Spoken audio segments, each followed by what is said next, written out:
Hello class, welcome back बच्चों। तो बेटा हम बात स्टार्ट कर रहे हैं वहीं से जहां छोड़कर गए थे। बात स्टार्ट करेंगे मेमोरेंडम ऑफ एसोसिएशन से और उससे रिलेटेड क्लॉजेस की बात करते हैं।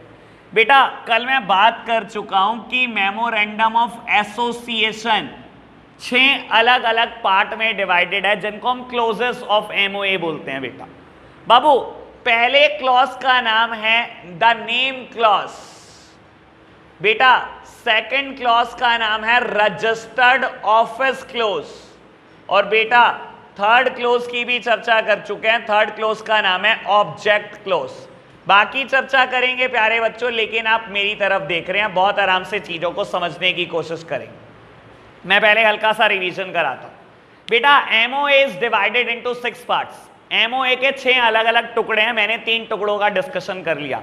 बात करो नेम क्लॉज की। बेटा नेम क्लॉज में कंपनी का नाम लिखा होता है, जिस नाम से कंपनी पूरी जिंदगी भर जानी जाएगी। और बेटा नेम क्लॉज कभी नहीं बदलता, सच बात तो ये है। कंपनी पूरी जिंदगी इसी नाम से जानी जाएगी बेटा। और ये नाम रजिस्ट्रार ऑफ कंपनी ने अप्रूव करके दिया था। याद कर लो, promotion stage. Third point, name approval.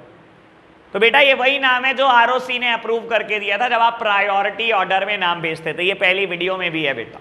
चलो जी, next one is registered office clause. बेटा देखो अभी तो कंपनी फॉर्मेशन के प्रोसेस में ही है। ऐसा हो सकता है हमने तो ये भी डिसाइड ना किया हो कि कंपनी का रजिस्टर्ड ऑफिस कहां होगा। जरूरी नहीं है बेटा डिसाइड हो चुका हो, और मैं मान के चलता हूं 99% केस में डिसाइड नहीं हुआ होगा। चाहे डिसाइड नहीं हुआ, कुछ टीचर का कहना यह होता है बेटा रजिस्टर्ड ऑफिस क्लोज में ना एग्जैक्ट एड्रेस लिख दो। बेटा मैं बोल रहा हूं 99% ऑफ द केसेस में डिसाइड ही नहीं हुआ था कि कंपनी का रजिस्टर्ड ऑफिस कहां सिचुएट करेगा बेटा। तो ऐसे केसेस में आपको बताना क्या होता है रजिस्टर्ड ऑफिस क्लोज में? बेटा एक बात बतानी होती है, उस स्टेट का नाम बता दो जहां रजिस्टर्ड ऑफिस होगा। मैं कहता हूं एग्जैक्ट एड्रेस डिसाइड नहीं करा, मैं बोलता हूं सिटी डिसाइड नहीं करी, मैं बोलता हूं डिस्ट्रिक्ट डिसाइड नहीं करा। सर मोटा मोटा ये तो दिमाग में होगा ना कि स्टेट में मैं बेटा शुरू करूंगा बिजनेस। तो बेटा आपको स्टेट का नाम बताना होता है रजिस्टर्ड ऑफिस क्लोज में। और कल मैं लॉजिक भी बता रहा था कि वाई स्टेट्स नेम, स्टेट का नाम ही क्यों, कुछ और क्यों नहीं, डिस्ट्रिक्ट क्यों नहीं कहा आपने ये क्यों नहीं कहा कि सिटी का नाम बता दो, स्टेट का नाम ही क्यों बोला? क्योंकि बेटा इंडिया में आरओसी स्टेट वाइज बैठते हैं। अगर इंडिया में 29 स्टेट है तो 29 आरओसी हैं बेटा। आपको किस आरओसी को डॉक्यूमेंट देने हैं ये पता लगेगा कि किस स्टेट में आपका बिजनेस होगा। अगर आपने सोचा कि मैं तो यूपी में हेड ऑफिस रखूंगा, तो बेटा यूपी का आरओसी कानपुर बैठता है बेटा, सारे डॉक्यूमेंट कानपुर भेजने पड़ेंगे आपको। अगर आपने ये सोचा कि मैं तो मुंबई में रजिस्टर्ड ऑफिस रखूंगा, तो बेटा महाराष्ट्र का आरओसी मुंबई में ही बैठता है बेटा, तो मुंबई में ही डॉक्यूमेंट भिजवाने पड़ेंगे आपको। समझ आई बात बेटा? तो आपको क्या करना है बेटा, इसमें स्टेट का नाम मेंशन कर देना। और मैंने लॉजिक बताया क्यों स्टेट का नाम, लॉजिक कहीं नहीं लिखा हुआ, ये हर जगह लिखा हुआ है कि स्टेट का नाम लिखना है। दूसरी बात, अगर एग्जैक्ट एड्रेस डिसाइड हो चुका, जो 1% केस में डिसाइड होता है, तो बेटा एग्जैक्ट एड्रेस आप भेज सकते हो। और नहीं डिसाइड हुआ तो स्टेट का नाम बता दो आज, और जिस दिन कंपनी इनकॉर्पोरेट हो जाएगी उसके 30 दिन के अंदर अंदर बता देना बेटा एग्जैक्ट एड्रेस। समझ आई बात? क्लियर बात? आज एग्जैक्ट एड्रेस पता है दे दो, नहीं पता आज स्टेट का नाम बता दो, 30 दिन के अंदर अंदर एग्जैक्ट एड्रेस बता देना। ठीक है जी, बढ़े आगे बाबू। Third one is object clause. Object clause सबसे खतरनाक मायने इसी के हैं बेटा। बाबू एक बात सुन लो, ऑब्जेक्ट क्लॉज में जो चीज लिखी होगी कंपनी सिर्फ वही काम कर सकती है। ऑब्जेक्ट क्लॉज में लिखा है कंपनी कार खरीद सकती है, कंपनी इमूवेबल प्रॉपर्टी खरीद सकती है, तो आप वो कर सकते हो। अगर कोई चीज आप ऑब्जेक्ट क्लॉज में गलती से भी लिखना भूल गए ना बेटा, तो कंपनी वो काम पूरी जिंदगी नहीं कर सकती बेटा। इससे खतरनाक कोई क्लॉज हो नहीं सकता है एमओए में। काम की बात बता रहा हूं बाबू। ऑब्जेक्ट क्लॉज में क्या लिखा होता है कि कंपनी किस ऑब्जेक्ट के लिए बनी है, कंपनी का पर्पस क्या है, क्या क्या नेचर ऑफ वर्क कंपनी कर सकती है, क्या उसका मैक्सिमम स्कोप है। और बेटा मैंने ये बात कल समझाते हुए एक बात बोली थी, सोचो बेटा आज मान लो मैं कंपनी बनाता हूं जिसमें मैं क्या करूंगा, मान लो मैं ही बना रहा हूं और बेटा मैं क्या करूंगा, ट्यूशन सर्विसेज बेटा रेंडर करूंगा। ठीक है, कंपनी बनाते टाइम मैंने आज की सिचुएशन को ही देखा। आज मेरी सिचुएशन यह जी, मैं ट्यूशन पढ़ाता हूं और पीछे से किसी ना किसी के नोट्स टाइप करा लेता हूं, कुछ सर्विसेज ले लेता हूं। मैंने लिखवा दिया ऑब्जेक्ट क्लोज में कि मैं ट्यूशन सर्विसेज देने के लिए बनाऊं, मेरी कंपनी ट्यूशन सर्विसेज देगी जिसमें मैं एक टीचर हूं और मेरे नीचे 50-60 टीचर और अपॉइंट मैं कर सकता हूं, और नोट्स टाइपिंग के लिए हम किसी की सर्विस ले सकते हैं। ये सब मैंने ऑब्जेक्ट क्लोज में लिखवा दी। ठीक है, आप सोचो बेटा, आज से 5 साल बाद, आज से 10 साल बाद मुझे लगा मुझे ये कमरा छोटा पड़ने लगा है, मेरे पास 50-60 टीचर है, हमें एक ऑडिटोरियम की जरूरत पड़ रही है, बच्चे बढ़ रहे हैं, हम तो एक ऑडिटोरियम लेते हैं उसमें पढ़ाएंगे। मैं एक इमूवेबल प्रॉपर्टी खरीदने जा रहा हूं। क्या मैंने ऑब्जेक्ट क्लोज में लिखा कि कंपनी इमूवेबल प्रॉपर्टी खरीद सकती है? सर आपने नहीं लिखा, आप पूरी जिंदगी ये काम कर भी नहीं सकते। Act which are beyond the MOA, act which are beyond the object clause are considered as illegal act। अगर बेटा आपने ऑब्जेक्ट क्लोज के बियॉन्ड जाकर कोई काम कर दिया ना बेटा, it is considered as illegal, और मैं इसको टेक्निकल भाषा में बोलता हूं अल्ट्रा वायरस एक्ट। आप अल्ट्रा वायरस नहीं बोलेंगे, ये वर्ड आपको सीए फाइनल में सिखाया जाता है बेटा, 11th क्लास में आपके लिए इलीगल वर्ड ही सिंपल है। समझ आई बात बेटा? यानी कि बेटा मैं वो कोई काम नहीं कर सकता जो ऑब्जेक्ट क्लोज में नहीं लिखा, बेटा नहीं कर सकते। अगर आपको फिर भी करना है, बहुत मजबूरी है, तो बेटा आपको पहले सेंट्रल गवर्नमेंट की अप्रूवल लेकर एमओए को चेंज कराना होगा। जब एमओए चेंज हो जाएगा, ऑब्जेक्ट क्लोज चेंज हो जाएगा, तब जाकर आप वो काम कर पाओगे। और बेटा सेंट्रल गवर्नमेंट वेली नहीं है, बस ये बात ध्यान रखना, ऑब्जेक्ट क्लोज चेंज कराना या एमओए चेंज कराना is a very cumbersome task. बेटा बहुत टाइम बर्बाद हो जाएगा आपका, बहुत ज्यादा टाइम बर्बाद। बात क्लियर? 3 क्लॉजेस की बात, पीएचडी हो गई 3 क्लॉजेस पे। बड़े आगे बेटा, लो प्यारे बच्चों सब मेरी तरफ देख रहे हैं बेटा। बात करता हूं लायबिलिटी क्लॉज की। लो प्यारे बच्चों आप सामने देख रहे हो बेटा, बात करता हूं लायबिलिटी क्लॉज की। बाबू लायबिलिटी क्लॉज मैंने लिखा भी हुआ है, वैसे बता देता हूं, जिन बच्चों ने 2nd चैप्टर पढ़ा है उनके लिए बहुत आसान है, मैं एक वर्ड बोलूंगा बेटा बात क्लियर हो जाएगी। जिन्होंने नहीं पढ़ा उनके लिए मेरे को थोड़ी सी मेहनत करनी पड़ेगी, अभी करेंगे बेटा, सुनना बहुत आराम से। बेटा लायबिलिटी क्लॉज में लिखा होता है कि मेंबर की लायबिलिटी लिमिटेड है, और कंपनी के केस में लिमिटेड ही होती है, और कितनी है ये भी लिखा होता है। प्यारे बच्चों सामने देखना क्या होता है लिमिटेड लायबिलिटी का मतलब, मैं ये बता देता हूं। बेटा एक कंपनी है, उसने क्या करा, 1 लाख शेयर इशू कर दिए at the rate 10 each, her share 10 रुपए का है। एक कंपनी है बेटा, उसने 1 लाख शेयर इशू कर दिए at the rate 10 each, her share 10 रुपए का है।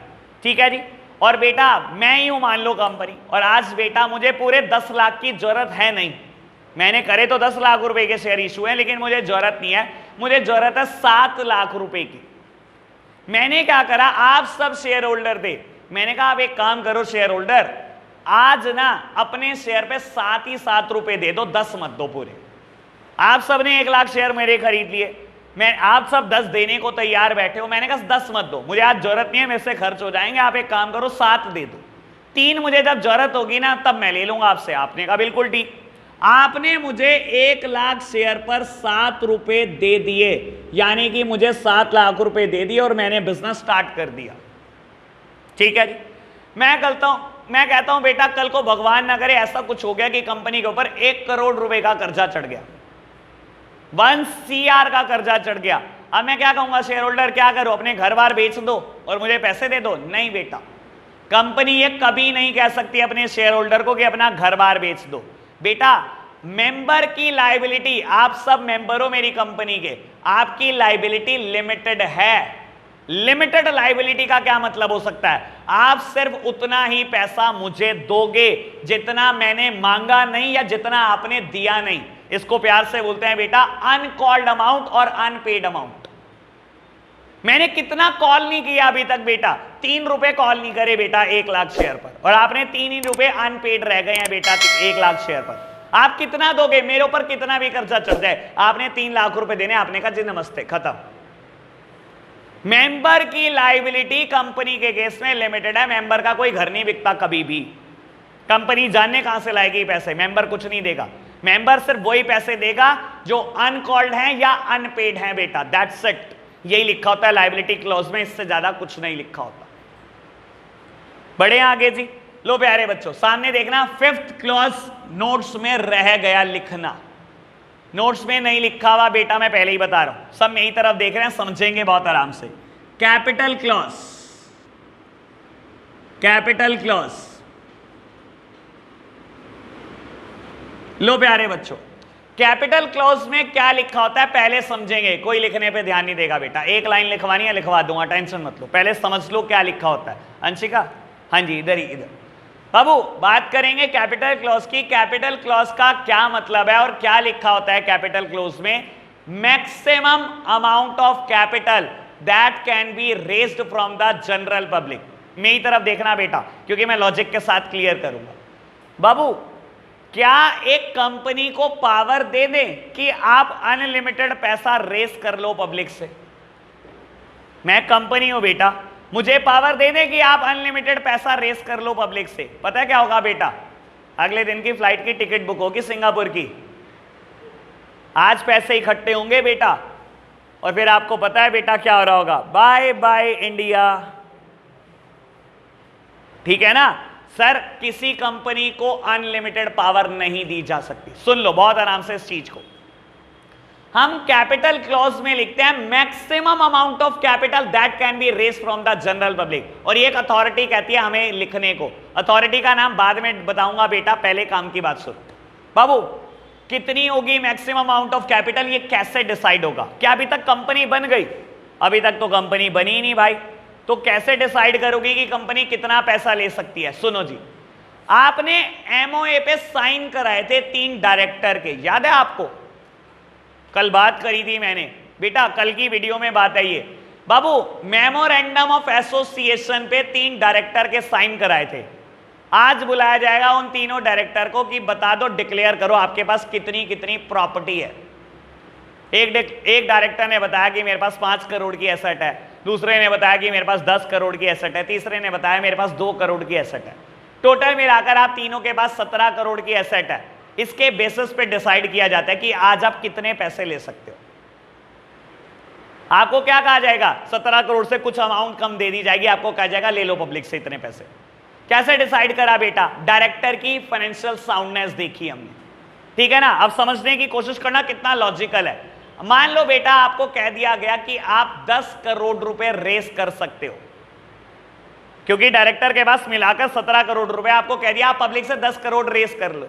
बेटा कल को आप अगर भाग भी गए तो कोई बेटा 17 करोड़ छोड़कर 10 करोड़ लेकर भागता नहीं है दुनिया से। समझ में आया बेटा? क्या इंश्योर करने की कोशिश की जा रही है? ठीक है जी। क्या ये फ्यूचर में बदली जा सकती है कैपिटल? बदली जा सकती है। सर पहला साल बीता, कंपनी ने मान लो 20 करोड़ अर्न कर लिए, कंपनी रिक्वेस्ट लगाएगी सर मेरी लिमिट बढ़ा दो, तो उसने कहा ठीक है लिमिट बढ़वा लो। अगले साल कंपनी ने 50 करोड़ कमा लिए, बेटा लिमिट बढ़वा लो। बेटा जैसे जैसे आप कमाते जाओ अपनी लिमिट बढ़वाते जाओ, आप पब्लिक से फिर कितना भी पैसा रेस कर सकते हो। समझ आई बात? और बेटा 2 नाम हैं बेटा इसके, सुन लो। कैपिटल क्लोज में क्या लिखा होता है? The maximum amount of capital that can be raised from the general public, और इसको हम प्यार से 2 नाम से जानते हैं। या तो इसको हम बोलते हैं ऑथोराइज्ड शेयर कैपिटल, या इसको हम बोलते हैं nominal capital. Authorised share capital क्या होती है? The maximum amount of capital that can be raised from the general public is known as authorised share capital और द नॉमिनल कैपिटल। लो लिखना शुरू करो फटाफट से बेटा। लेफ्ट हैंड साइड वाला पेज खाली है, चाहे वहीं लिख लो, और यहीं लिखना है तो यहीं लिख लो बेटा, कैसे भी लिख लो। लिखो जी हेडिंग कैपिटल क्लॉज, लिखो जी heading capital clause. The maximum amount of capital, हम पढ़ने आते हैं बिना पेन के। The maximum amount of capital that can be raised from the general public is known as authorized share capital or nominal capital. Authorized share capital or the nominal capital.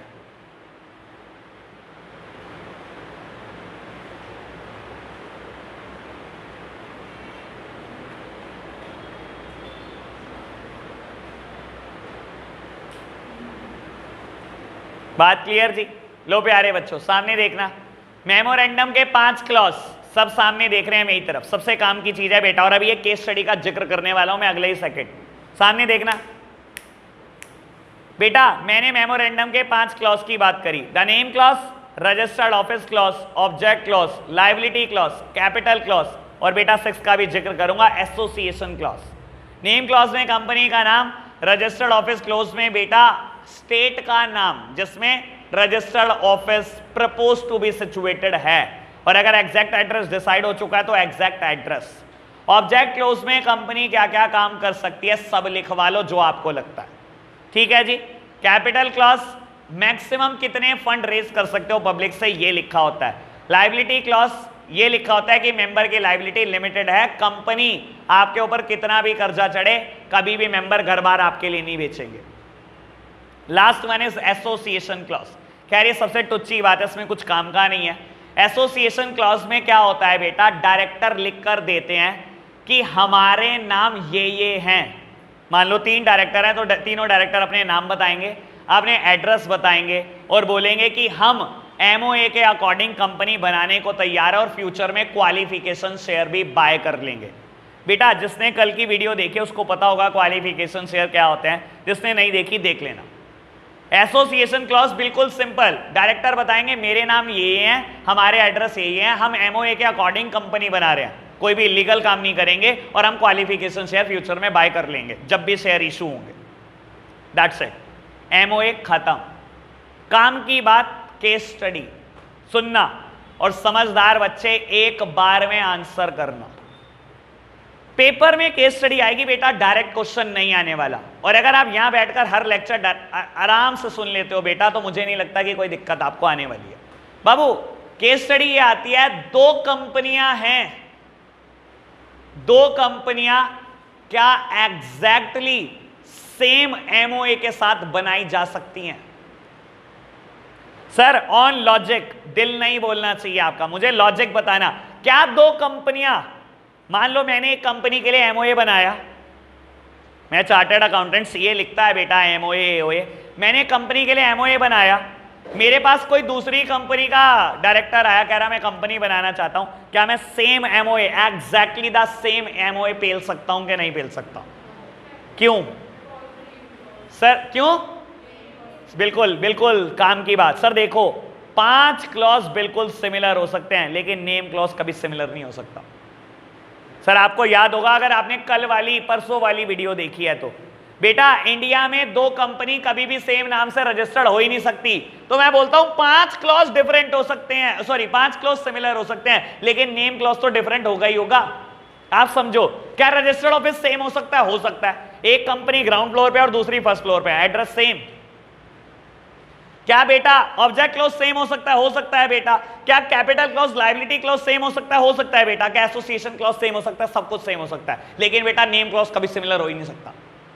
India में 2 company कभी भी identical name से registered हो ही नहीं सकती बेटा, unique name ही चाहिए आपको, हर हाल में यूनिक होना चाहिए। केस स्टडी क्लियर हुई? ठीक थी? ऐसी चीजों के लिए प्रिपेयर रहना, अगर ये नहीं चलाओगे तो बेटा सब खत्म है।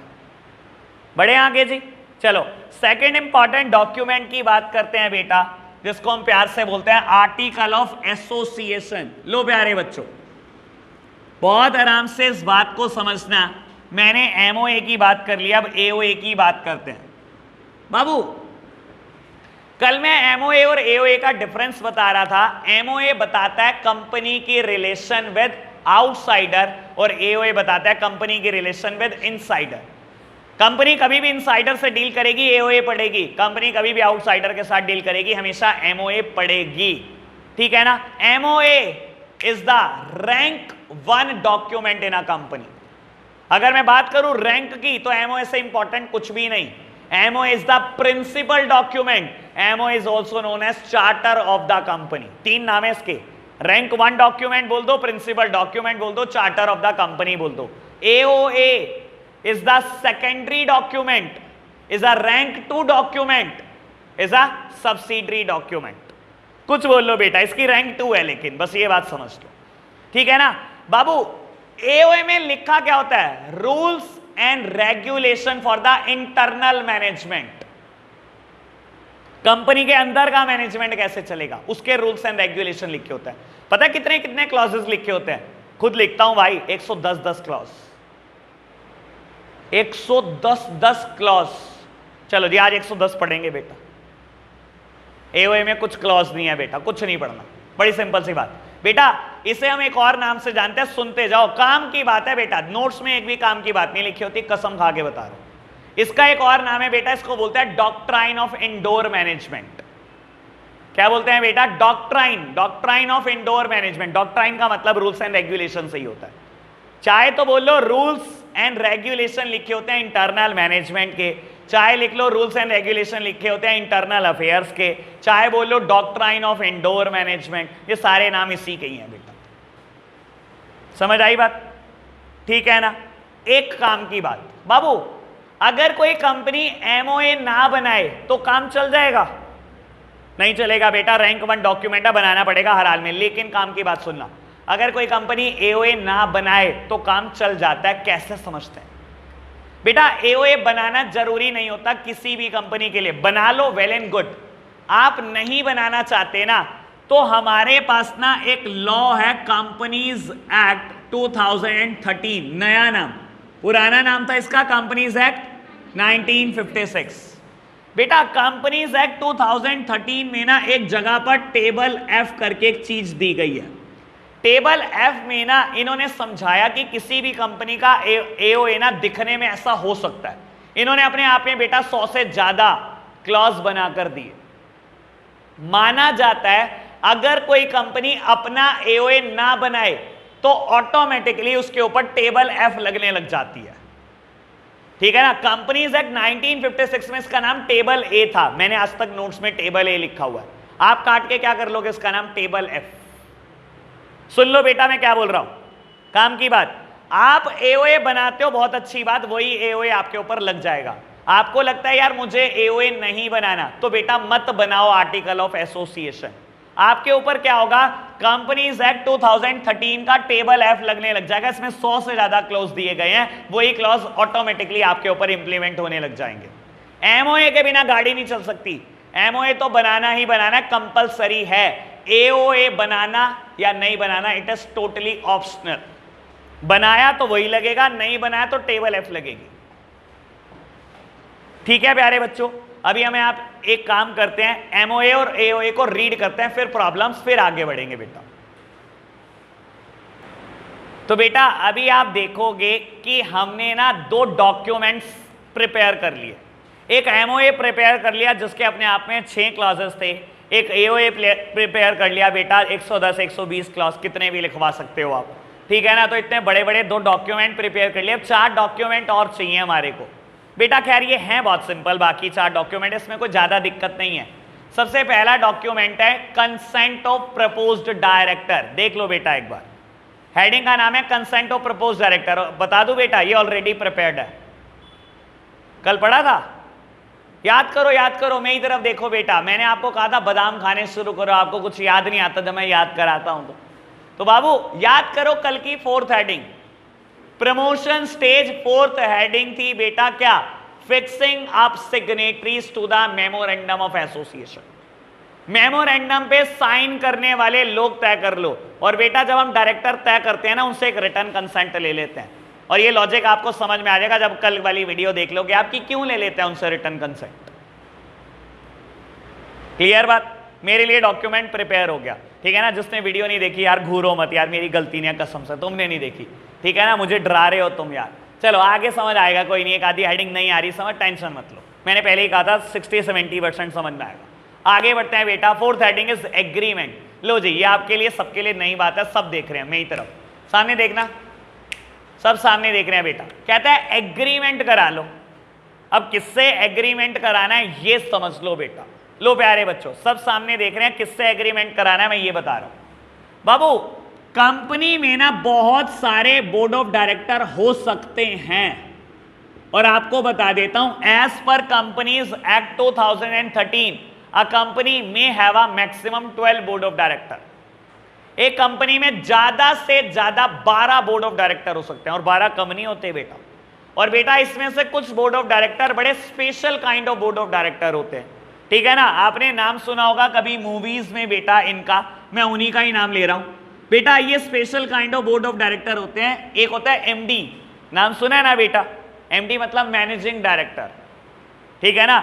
एक और स्पेशल काइंड ऑफ डायरेक्टर है जिनको बोलते हैं डब्ल्यूटीडी, डब्ल्यूटीडी मतलब हॉल टाइम डायरेक्टर्स। और एक और special kind of board of director होते हैं जिनको बोलते हैं मैनेजर्स। ये तीनों special kind of board of director हैं। 12 बोर्ड ऑफ डायरेक्टर में से ही बेटा क्या क्या होता है, बहुत सारे अलग अलग नाम देते हो आप बोर्ड ऑफ डायरेक्टर को। किसी को एमडी बना देते हो कि कोई होल टाइम डायरेक्टर होता है, कोई मैनेजर होता है, कोई सीईओ होता है चीफ एग्जीक्यूटिव ऑफिसर, कोई सीएफओ होता है चीफ ऑपरेटिंग ऑफिसर, कोई सीओओ होता है सीएफओ चीफ फाइनेंशियल ऑफिसर, कोई बेटा चेयरमैन होता है, कोई प्रेसिडेंट होता है, कोई वाइस प्रेसिडेंट होता है। यानी कि बोर्ड ऑफ डायरेक्टर की भी बहुत सारी कैटेगरी है।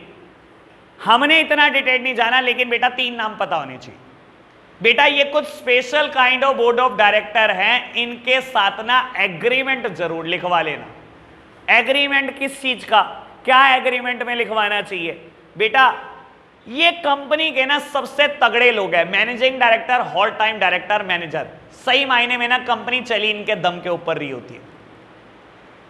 सही मायने में कंपनी इनके दम के ऊपर चल रही है। इसको कंपनी का हर ट्रेड सीक्रेट पता है, हर चीज पता है इनको कंपनी की, अंदर अंदर तक की खबर है कंपनी की। अगर इन्होंने बिना बताए आपकी कंपनी छोड़ दी ना तो समझ लेना कंपनी ढह गई बेटा। कोई मैनेज नहीं करने वाला होगा बेटा, बचाने वाला भी नहीं होगा, कोई कंपनी का बिजनेस चौपट हो जाएगा। तो सर जब हम इनको अपॉइंट करते हैं ना, इनके साथ एक एग्रीमेंट लिख लेते हैं आज ही। क्या एग्रीमेंट में लिखवाना है कि आप अपनी मर्जी से कंपनी क्विट नहीं कर सकते। एटलीस्ट 3 मंथ प्रायर नोटिस चाहिए हमारे को कंपनी छोड़ने से पहले। सर कंपनी छोड़ने से पहले एटलीस्ट 3 मंथ प्रायर नोटिस चाहिए। अगर आपको लगता है आपने 1 जून को कंपनी छोड़नी है तो बेटा 1 मार्च को नोटिस दे देना कि मैं 1 जून को कंपनी छोड़ दूंगा। इतने में हम क्या करेंगे बेटा, कोई और बोर्ड ऑफ डायरेक्टर इनके साथ बिठाना शुरू कर देंगे। उसे कहेंगे बेटा सारा काम सीख ले इससे 3 महीने में, क्या क्या करता है ये, और तू ही अपॉइंट होने वाला है फ्यूचर में मैनेजिंग डायरेक्टर। समझ में आया बेटा क्यों एग्रीमेंट करने की जरूरत पड़ रही है। ये अगर अपनी मर्जी से गया ना बेटा, इसने कल ही कह दिया मैं तो बस कल से जा रहा हूं, बस बेटा कंपनी समझ लेना हो गई चौपट बेटा। तो बेटा हम इनसे एक बॉन्ड साइन करते हैं। आप इसको बेटा सिंपल लैंग्वेज में बॉन्ड बोलते हो, हम टेक्निकल लैंग्वेज में इसको एग्रीमेंट बोलते हैं। हाँ जी, हाँ ये बहुत बढ़िया क्वेश्चन है। अगर उसकी डेथ हो जाए तो एक्सेप्शनल तो पूछना है, उसे ऊपर वाले से बुला के लाएंगे, आजा 3 महीने पहले बताना था। नहीं नहीं नहीं, ऐसे डेथ नहीं हो सकती। मर गया तो मर गया, खत्म कहानी। हाँ जी,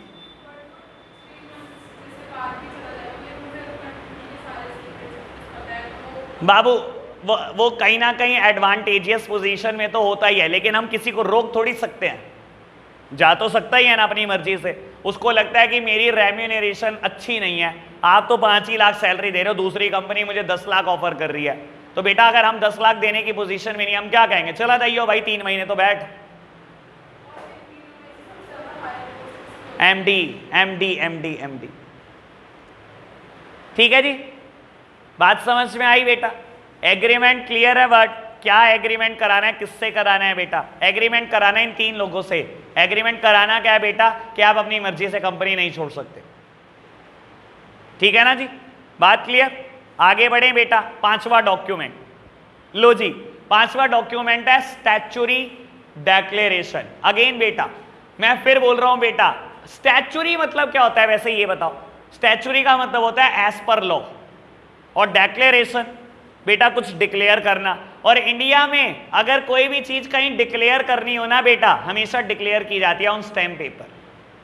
और ये कह रहा है स्टैच्यूरी डिक्लेरेशन है, यानी कि एज पर लॉ एक डिक्लेरेशन है। लॉ ने कहा हुआ है बेटा जबरदस्ती की डिक्लेरेशन है, लॉ ने कहा है स्टैम्प पेपर पे प्रिंट करा लो एक स्टेटमेंट और नीचे बोर्ड ऑफ डायरेक्टर साइन कर दो। क्या बेटा स्टेटमेंट है कि हमने एज पर लॉ सारे डॉक्यूमेंट प्रिपेयर कर लिए जो भी कंपनी बनाने के लिए चाहिए। हमने एमओए भी बना लिया, हमने एओए भी बना लिया, हमने सारे डायरेक्टर की कंसेंट भी ले ली, हमने एग्रीमेंट भी कर दिया। लो जी, सारे बोर्ड ऑफ डायरेक्टर साइन कर देंगे। मतलब बेकार की डिक्लेरेशन, ये कोई लेनी जरूरी थोड़ी थी बेटा। सिर्फ स्टैम्प पेपर पे ये लिखवाना है कि कंपनी बनाने के लिए जितने डॉक्यूमेंट चाहिए हमने सारे प्रिपेयर कर लिए, एमओए भी प्रिपेयर कर लिया, एओए भी, कंसेंट भी ले लीजिए, एग्रीमेंट भी कर लिया जी, और साइन कर देंगे बेटा सारे बोर्ड ऑफ डायरेक्टर। खत्म होगी statutory declaration. Last one, payment of fees. Sir company कभी भी फ्री में रजिस्टर्ड नहीं होने वाली, आरओसी को चाहिए फीस, और बेटा आप फीस दो, कंपनी रजिस्टर्ड करा लो।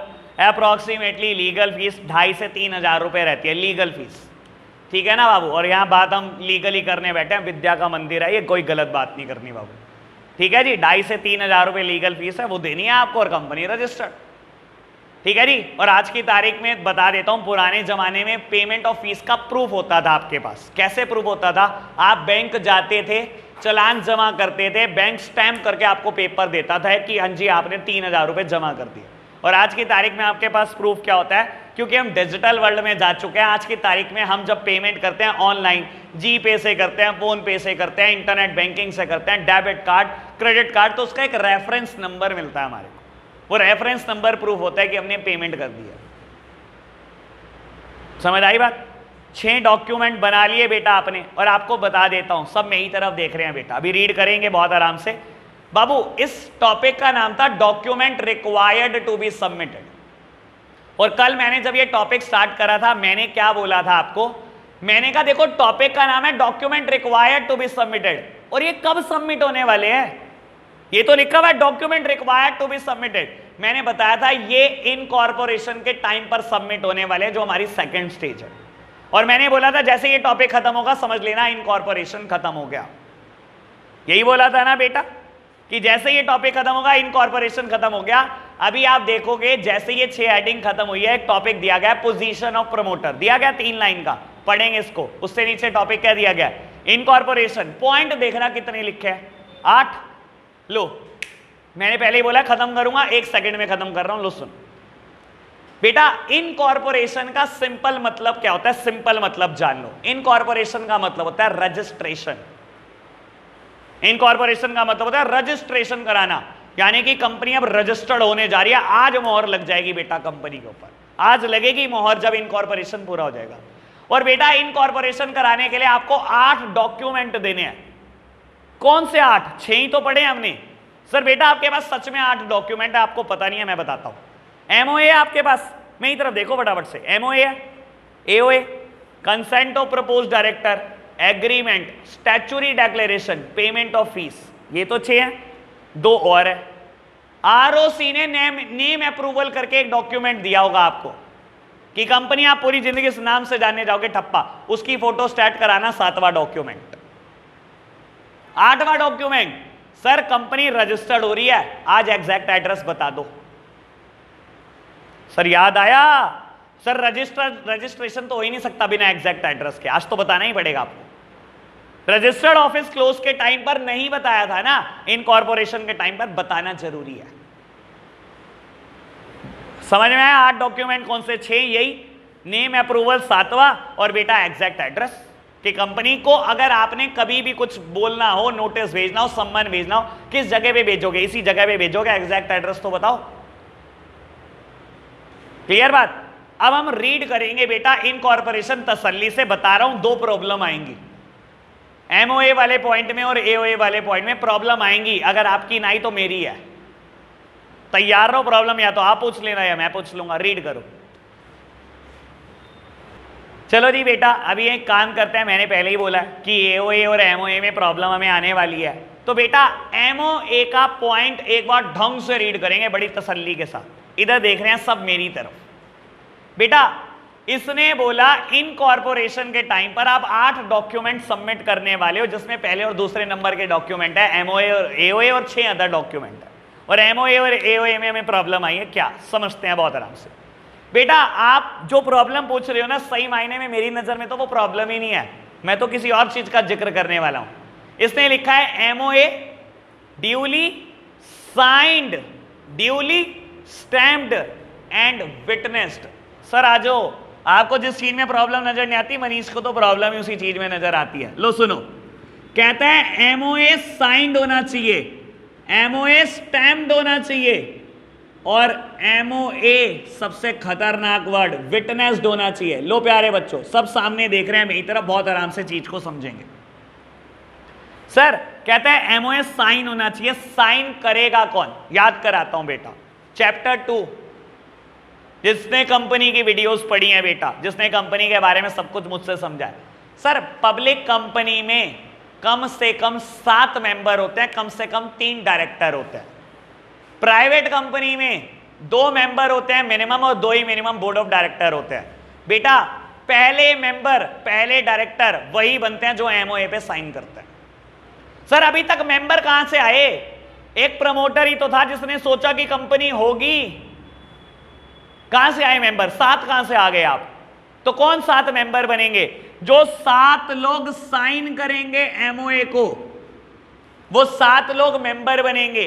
और बेटा जो 3 लोगों के डायरेक्टर के कॉलम में आप साइन कराओगे, वो 3 लोग डायरेक्टर बन जाएंगे। अगर प्राइवेट कंपनी होगी तो 2 ही मेंबर 2 ही डायरेक्टर हो सकते हैं। समझ आई बात। तो साइन कौन करेगा, 7 मेंबर और 3 बोर्ड ऑफ डायरेक्टर, पहली काम की बात समझ आई। दूसरी काम की बात, स्टैम्प, किसकी स्टैंप भाई, sir common seal of a company. याद आना मुश्किल है, बादाम नहीं खा रहे हम आजकल। सर कंपनी की एक स्टैंप होती है जिसको हम टेक्निकल भाषा में कॉमन सील बोलते हैं। Sir simple word, stamp word नहीं सुना क्या हमने, कंपनी की स्टैंप होती है, ठीक है ना, टेक्निकल भाषा कॉमन सील, आपको पता है। बेटा विटनेस्ड, ये वर्ड के मायने भाई आप सोच भी नहीं सकते कितने तगड़े हैं, ये समझ लो मुझसे एक बार। बाबू देखो, विटनेस मतलब गवाह, जिसके सामने साइन हुए हैं। सुन लो, आरओसी बैठा है कानपुर, कंपनी बन रही है मेरे ऑफिस में बैठकर, 7 मेंबर आए कि हमने कंपनी बनानी है। मैंने कहा ठीक है, ये एमओए मैंने प्रिपेयर कर दिया, 7 लोग साइन कर दो। 7 ने साइन कर दिए। मैंने कहा आप में से जो 3 बोर्ड ऑफ डायरेक्टर बनना चाहते हैं वो 3 साइन कर दो। उन्होंने साइन कर दिए, ठीक है। कंपनी की स्टैंप उठा उठा के लगा दी, जहां जहां भी लगानी थी लगा दीजिए।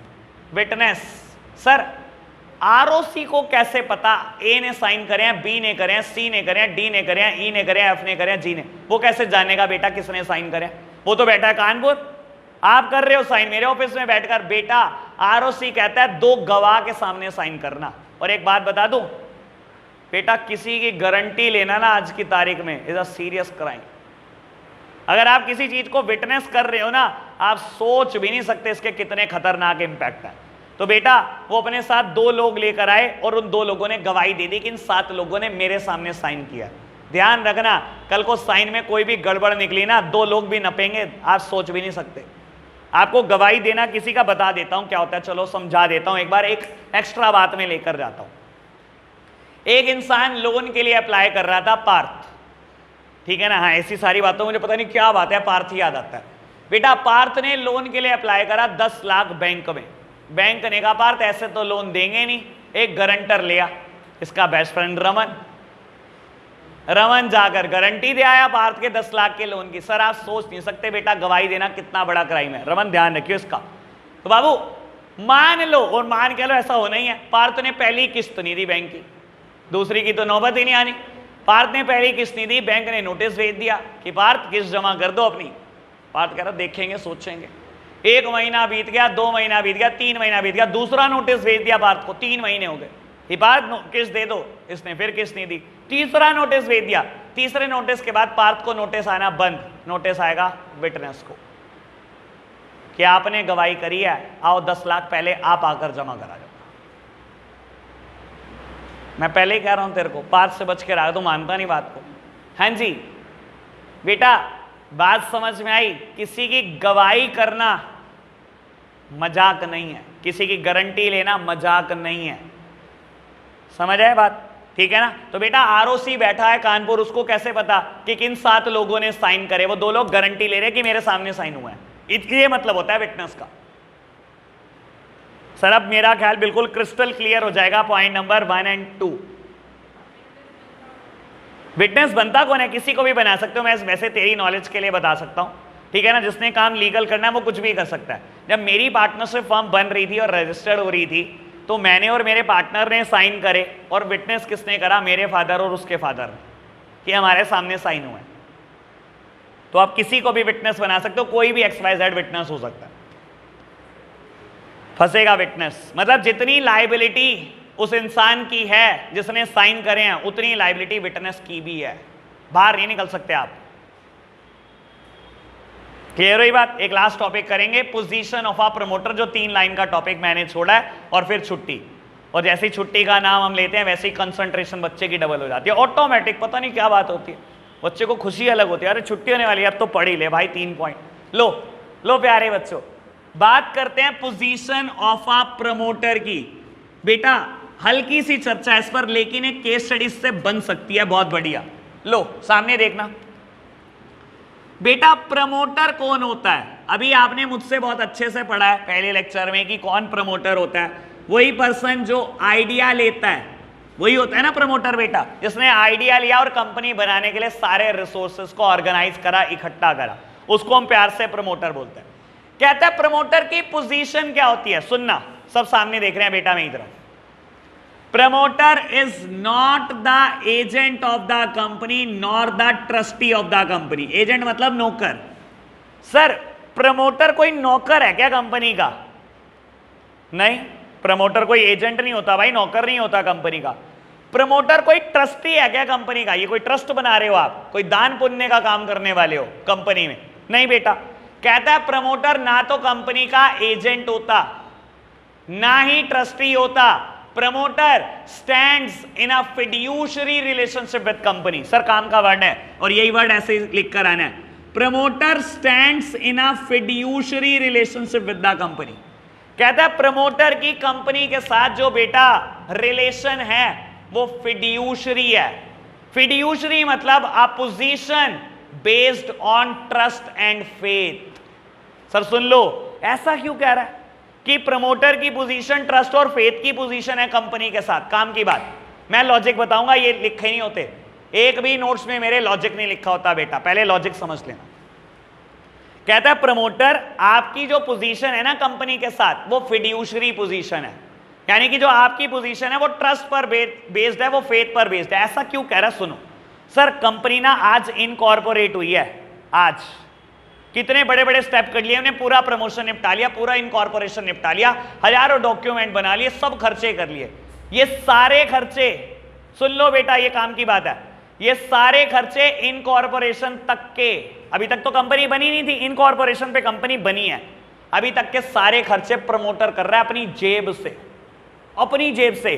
यानी कि बेटा सेकंड स्टेप याद कराऊं मैं, प्रमोशन का फीजिबिलिटी कराई थी एक्सपर्ट से, उसके पैसे जेब से दिए। फिर बेटा आपने क्या करा थर्ड स्टेप में? नेम अप्रूवल, आरओसी को फीस अपनी जेब से दी, ठीक है ना। जितने डॉक्यूमेंट प्रिपेयर हो रहे हैं, एमओए एओए, जितने भी सीए फीस मांगता जा रहा है आप दिए जा रहे हो, खर्चा करी जा रहे हो, ठीक है जी। बहुत खर्चा हो गया आपकी जेब से। बाबू आज जैसे ही कंपनी इनकॉर्पोरेट होगी सबसे पहला एग्रीमेंट करती है प्रमोटर के साथ कि प्रमोटर आओ और अपने खर्चे लिखवा जाओ, जो जो आपने कंपनी बनाने में किए हैं हम आपके सारे खर्चे वापस करेंगे जैसे ही कंपनी में पहली कमाई होगी। सर अब प्रमोटर है, मैं फिर बोल रहा हूं आपकी पोजीशन ट्रस्ट की पोजीशन है, प्रमोटर ने खर्चे 1 लाख, वो कहे लिख लो 2 लाख। इंडिया में बिल बनवाना कौन सी बड़ी बात है? आपने सीए को कहा 1,10,000 दूंगा, आप 1 लाख मांग रहे हो, 2 लाख का बिल दे देना। सीए ने कहा ले पकड़ 2 लाख, मुझे क्या, वो कंपनी से कितने निकलवाएगा? 2 लाख। सर लेकिन लॉ ने क्या बोला? आपकी पोजीशन ट्रस्ट और फेथ की पोजीशन है।